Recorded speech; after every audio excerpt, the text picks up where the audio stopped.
Sir నమస్తే అండి. నమస్తే అండి. ఈ సంవత్సరం కాంగ్రెస్ పరిపాలన మీకు ఎలా అనిపించిందండి? చాలా చెడ్డగా అనిపించేది. అంటే ఏమి నచ్చలేదు మీకు? ఇప్పుడు ఏది కూడా నచ్చలేదు. ఓకే, అంటే ఎందుకంటే అవునమ్మా, ఎందుకంటే మీరు చెప్పిన వాగ్దానాలు ఒక్కటి కూడా సక్సెస్ లేదు కాబట్టి ఈ మాట అంటున్నాము. నేను చెప్పాలంటే చాలా చెప్పగలుగుతా. ఒక మెసేజ్ నాది కాంగ్రెస్ వాళ్లకు హైకమాండ్కి ఇవ్వండి. I am belongs to Kodangal, I am Duddala mandal party ప్రెసిడెంట్ని.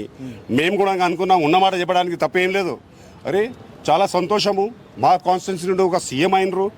మాది కూడా ఉర్దూలు అంటారు, అరే హమారీ కాన్స్టిట్యున్సీకి भी 4 चांद लग जाएंगे అని చెప్పి. 4 चांद అంటే వాస్తవానికి ఒక చమత్కారం చేస్తాడు మాకు అనుకున్నాము. ఎందుకంటే ఈ అవకాశాలు మళ్ళీ దొరకవు అట్లా అనుకున్నాము. అట్లాంటిది వెళ్ళి సీఎం అయిన తర్వాత ఇక చూస్తూనే ఉన్నారు, మీరు చూస్తున్నారు, నేను చూస్తూనే ఉన్నాం. ఏంటంటే ఒక్క హామీ కూడా కరెక్ట్ కాలేదు. నా దళిత బంధువు లేదు, రైతు బంధువు లేదు, రైతు భరోసా లేదు.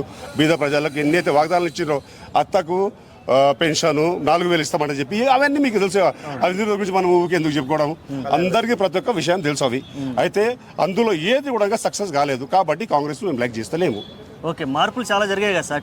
టీజీ చేశారు, తెలంగాణ తల్లి. అవును సార్, ప్రతిరోజు అసెంబ్లీలో మార్పులు జరుగుతాయి. అవును సార్, మా పెద్దలు అవన్నీ మాట్లాడుతూనే ఉన్నారు అసెంబ్లీలో. మార్పులు మేము ఏం చేసినట్టే మార్పులు ఏం మార్పులు.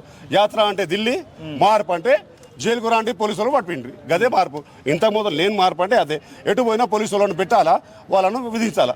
ఓకే, ఇప్పుడు జైలు గురించి మాట్లాడారు కాబట్టి ఈ ఫార్ములా రేస్ ఇష్యూలో కేటీఆర్ గారిని అరెస్ట్ చేస్తాను అంటూ ఎవరొద్దన్నారు సార్? తప్పు చేసేవాడికి బరాబర్ అరెస్ట్ చేయాలి. చేయండి సార్, వద్దన్నాం. ఎందుకంటే తప్పు తప్పే, correct is correct, wrong is wrong. If there is wrong, go head and arrest him. Okay, KTR గారేమో నేనేమి తప్పు చేయలేదు సార్. కేటీఆర్ గారు దానికి జవాబు పెట్టుకున్నాడు, చెప్పుకున్నాడు ఆయన. ఎందుకంటే దానికి బాధ్యులు మనం కాదు కదా. కేటీఆర్ గారు బాధ్యులు. కేటీఆర్ గారిని అరెస్ట్ చేయండి అంటున్నాం మేము, వద్దంటే అంటలేము. అరెస్ట్ చేయండి సార్, చేయండి, ఎవరిదన్నాము. ఎందుకంటే మేము కూడా తెలంగాణలో ఉన్న ఒక రైతునే, ఒక ఓటర్ని.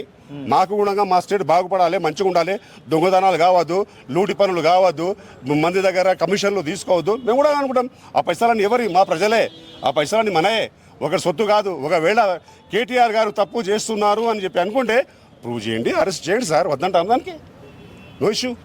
ఓకే, ఇప్పుడు చూసుకుంటే మీరు రైతు అన్నారు కాబట్టి ఏదైతే లగచర్ల ఇష్యూ ఉందో, ఈ టోటల్ ఇష్యూ మీద, అరెస్టుల మీద అసలు మీరు ఏం చెప్పాలనుకుంటున్నారు సార్? ఈ మొత్తం అరెస్ట్ల ఒక కుట్ర మీరు కూడా తెలుసు, మీరు అందరు చూసినట్టు ప్రతి రైతు, ప్రతి మానవుడు ఇండియాలో చూస్తున్నాడు. కలెక్టర్ గారు సొంతం అన్నారు, అది దాడి కాదు, దాడి పేరు తీయకండి, దాడి చేయలేరు.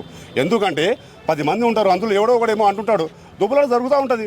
దానికి పెద్ద ఇష్యూ చేయవద్దంట చెప్తే కావాలని చేసిన ఇష్యూస్ ఇవన్నీ. ఇప్పుడు జరిగింది కదా లగచర్ల ఇష్యూ, జైలు గది మొత్తానికి ఇదైనా కావాలని చేసిన కుట్ర ఇది, అది తప్ప ఇంకేమీ లేదు. ఎందుకంటే మళ్ళీ ఛాన్స్ దొరకదు కదా. ఒకసారి దొరికింది, నువ్వు ఎంత అనుకున్నాడు, నువ్వు ఇంకేది. ఓకే, రీసెంట్గా తీసుకొచ్చినటువంటి ఆటోల్ని సీజ్ చేస్తాను అంటే సిటీలో తిరగనీయనని చెప్పి అన్నారు కదా, డీజిల్ ఆటోలు తీసేస్తాను. చాలామంది ఆటోలు కూడా బాధపడే సందర్భం అయితే ఉంది. ఈ సందర్భంగా ఆటో వాళ్ళకి ఎటువంటి న్యాయం జరగాలంటారు సార్? దానికి జవాబు ఆటో వాళ్ళు ఇస్తారు. అంటే ఎందుకంటే వాళ్ళు బతుకుతారు, వాళ్ళది. ఎవరైతే బతుకుతున్నారు కదా ఆటో నడిపించుకుంటూ, తన భార్య, తన పిల్లలు, ఏదో వానికి వేరే పని రాదు, గడపర పడడానికి రాదు, పాడవడానికి రాదు, వానికి ఏం పని చేసుకోలేడు. ఏదో ఆటో నడిపిస్తుకుని నేర్చుకున్నాడు. ఆ ఆటో నడిపించేటోడు వానికి ఒకవేళ తీసేస్తే వానికి ఎంత బాధ అవుతుందో అది వాళ్ళని అడగాలి. మీరు ఈ క్వశ్చన్ వాళ్ళని అడగాలి. లేదు సార్, నాకేం సబ్జెక్ట్ లేదు. నేను ఒక వ్యవసాయదారుని, నేను ఒక నాగలు కొట్టేటువంటి బతికేటోని, నేను విన్నారా, అంత సబ్జెక్ట్ లేదు. కానీ మాట్లాడడానికి ప్రయత్నం చేస్తా అంతే, అద్దపై ఇంకేం లేదు. ఓకే, ఇప్పుడు ఇంకా మరి ఆల్రెడీ సంవత్సరం చూశారు, ఈ సంవత్సరంలో బాగాలేదని తేల్చేశారు. అవును సార్. నెక్స్ట్ ఇంకా 4 ఏళ్ళు చూడబోతున్నారు కదా, మీరు ఎలాంటి ఎక్స్పెక్ట్ చేస్తున్నారు? ఈ 4 ఏళ్ళు ఎలాంటి ఎక్స్పెక్ట్ చేయలేదు. ఎందుకంటే రేపు రాబోయే సూర్యుడు నీ కొరకు, నా కొరకు, వాళ్ళ కొరకు ఏది చేస్తున్నాడో అది ఎవరు. Because why I'm telling that always you can talk about past tense, you never know about future tense. రేపటి ఉదయం సూర్యుడు మీ కొరకు, నా కొరకు, ఎవరి కొరకు ఏది చేస్తున్నాడో అది ఎవరికి కూడా తెలియదు ఈ 4 ఎందుకంటే ఒక నార్మల్గా మాట్లాడాలనుకుంటే గతంలో సంవత్సరం చూస్తే ఇప్పుడు 400 వచ్చే 4 సంవత్సరాలు ఇంకేం చేస్తారని చెప్పి మాకు ఇది ఉంటుంది సార్. ఇక్కడ తెలిసిపోతుంది కదా. ఒకరిని పెట్టుకుంటాం, మీరే కానీ నేనే కానీ, ఒక కూలీ మనిషిని అనుకోరి, లేకుంటే జీతం అనుకోరి, 2 దినాలు పని ఎట్లా చేసేవాడు చూపించుకుంటాం మనము. మరి పౌడర్ ఎట్లా వాడుతున్నాడు, గడ్డపార ఎట్లా 2 దినాలు చూసిన తర్వాత మనకు అర్థమైపోతుంది.